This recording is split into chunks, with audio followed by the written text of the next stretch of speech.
Un saludo fraterno a todos los que nos siguen a través de las redes sociales en las páginas habilitadas. Queremos en esta ocasión aperturar un espacio de reflexión concerniente al ámbito educativo, concretamente en pos de consolidar una educación decolonial. Le hemos titulado La transformación de la educación hacia una descolonización de la pedagogía.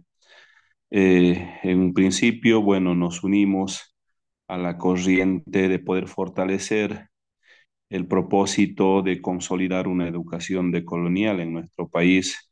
Para ello necesitamos fortalecer una pedagogía que responda prácticamente a las necesidades y a las particularidades propias del contexto nacional, de nuestro Estado plurinacional, que responda a la diversidad cultural y podamos de una u otra manera ir rompiendo el grado de dependencia y sumisión a lo que viene a ser las estructuras pedagógicas de la corriente occidental.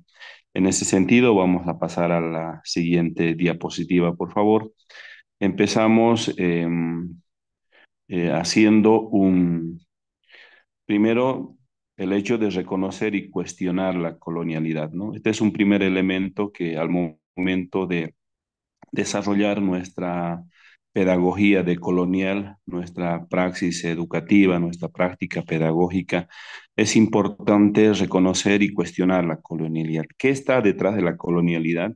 ¿Cuáles son las intenciones y cuáles son los efectos para las grandes mayorías históricamente invisibilizadas? Hay algunos elementos importantes que son necesarios reflexionar. La colonialidad siempre ha venido de la mano de un poder coactivo. Históricamente el proceso de colonialización ha sido un acto de barbarie, un acto de salvajismo, tal cual lo ha mencionado Fray Bartolomé de las Casas, un acto de crueldad de inhumana y que ha generado prácticamente el exterminio de muchas culturas, de muchos pueblos indígenas, habitantes de este suelo amerindio, ¿no? En ese sentido, este poder aún sigue latente, tal vez no con la intensidad coactiva que ha tenido al momento de la llegada de la invasión, sino que también el poder se refleja ya en el condicionamiento político, económico, social y educativo particularmente, ¿no? El hecho de que nos hagan ver de que tenemos mesmadas capacidades como para pensar y sentir y que la única fuente de conocimiento válido es aquella que proviene de la vertiente occidental, es una estructura de poder, la cual tenemos la necesidad de despojarnos de aquella estructura. También, obviamente, este conocimiento occidental, estas pedagogías occidentales han tenido un enfoque monocultural, es decir, el hecho de la prevalecencia de una sola cultura, concretamente la visión occidental, eurocéntrica, y en desmedro de las múltiples culturas existentes a lo largo del mundo y particularmente a los suelos en los cuales hemos sido objetos de la colonización, ¿no? Entonces ahí hay que romper con el monoculturalismo para dar lugar a la pluriculturalidad, ¿no? Al diálogo intercultural, a la apertura de las corrientes epistémicas que hay en el mundo. También, obviamente, ha estado acompañado de la dominación. La dominación es un sistema de condicionamiento que se ejerce sobre los estados y sobre las políticas de un determinado estado y finalmente que son destinadas a seguir postergando la emancipación y la liberación de estas grandes mayorías. También, obviamente, es importante cuestionar de la colonialidad, uno de los efectos más latentes y que hemos tenido la capacidad de ponerle un freno a través de ciertos cuerpos normativos tiene que ver con la discriminación y el racismo, ¿no? Esto ha venido acompañado de los diferentes modelos educativos tradicionales en el sentido de hacer una categorización, ¿no? Por factores raciales particularmente y finalmente terminan empoderando la piel blanca en desmedro de aquellos que correspondemos a las culturas prácticamente indígenas del país, ¿no? Entonces, eso ha generado una cierta categorización y por ende una marcada asimetría de inequidad, de desigualdad, de injusticia, ya en desmedro de las grandes mayorías, por supuesto. No siempre los excedentes del Estado o del país han ido a caer en manos de ciertas élites o de ciertas familias privilegiadas que son los operadores y los que prácticamente detentan, ¿no?, el poder colonial. Sin embargo, se ha desamparado y se ha dejado sin los derechos y el reconocimiento que corresponden a esas grandes mayorías proletarias, campesinas, indígenas del país. Eso nos relata también los antecedentes históricos de nuestro Estado.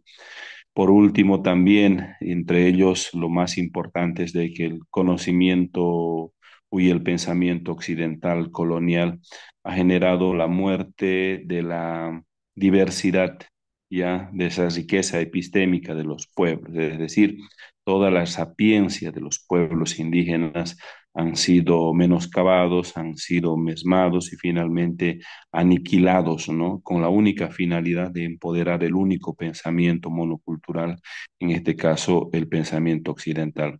Necesitamos con suma urgencia revertir estos episodios históricos que no han generado una herida grande y que necesitamos curarnos para poder de aquí en adelante pensar con nuestra propia cabeza, con nuestras propias facultades y fundamentalmente pensar desde nuestra propia realidad y desde nuestros propios horizontes históricos. Pasemos a la siguiente diapositiva, por favor.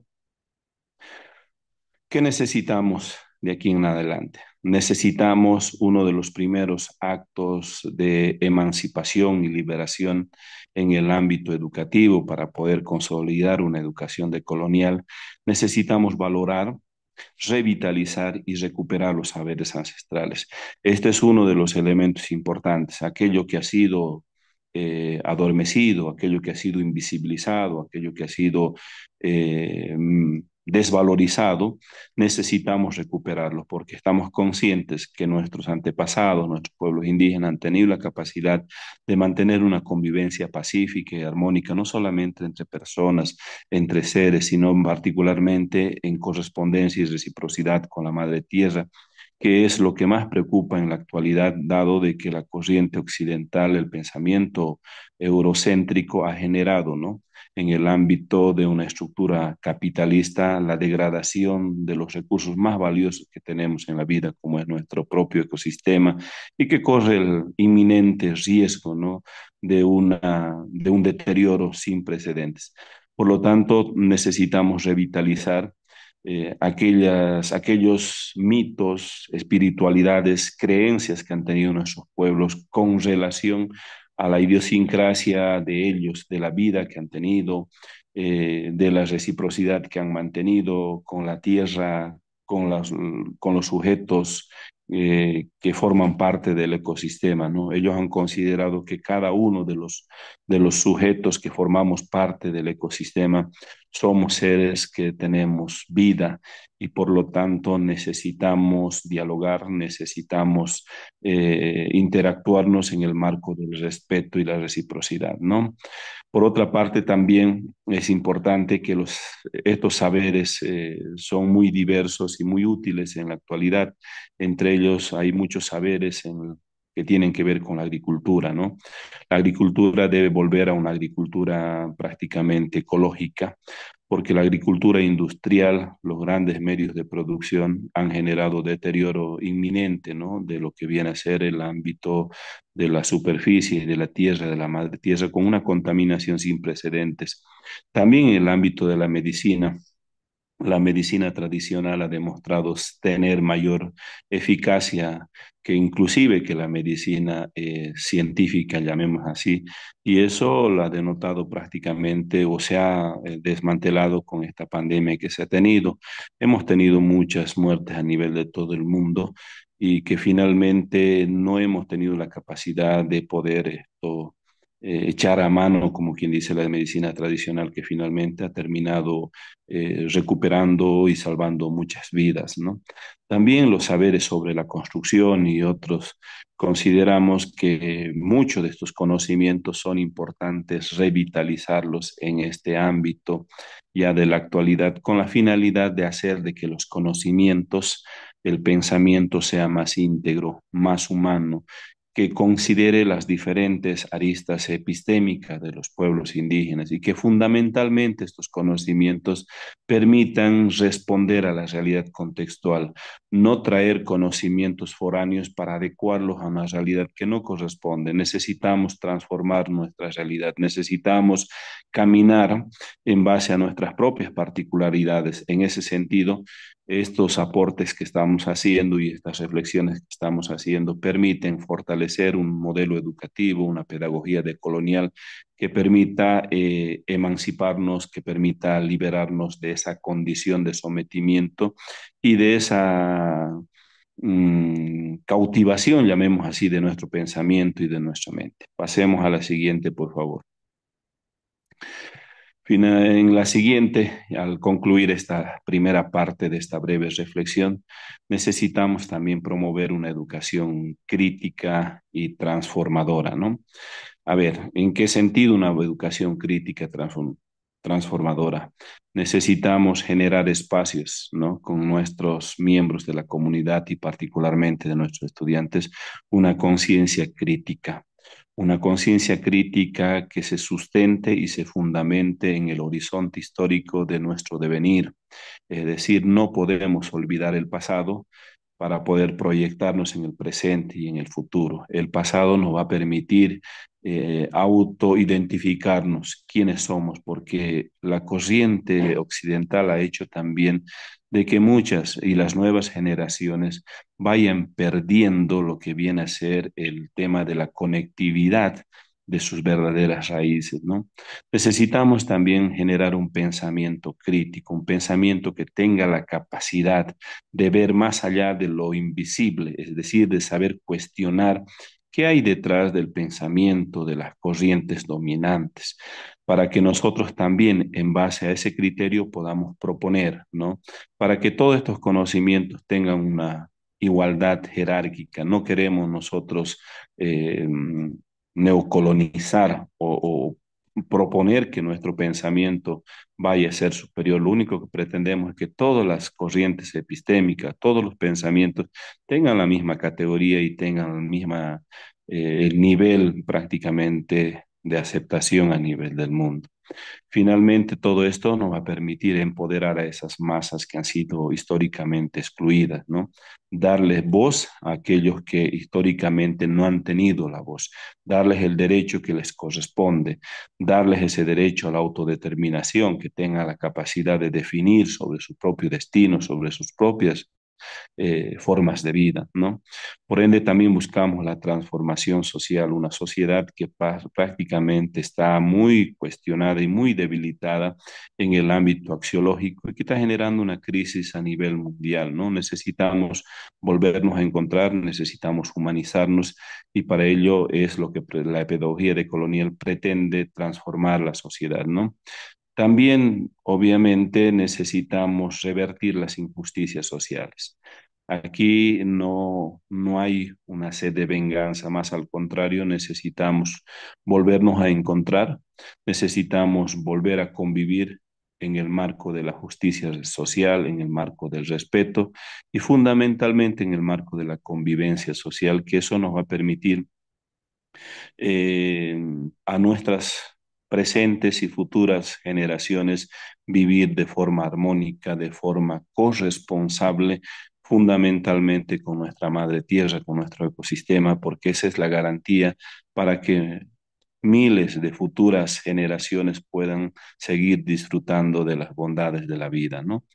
Entonces, esta primera parte hemos querido reflexionar particularmente sobre la importancia de la consolidación de una pedagogía decolonial que cuestione, ¿no? Especialmente las intenciones y las consecuencias que estamos viviendo a raíz de los modelos tradicionales y de los modelos que han respondido a la corriente eurocéntrica.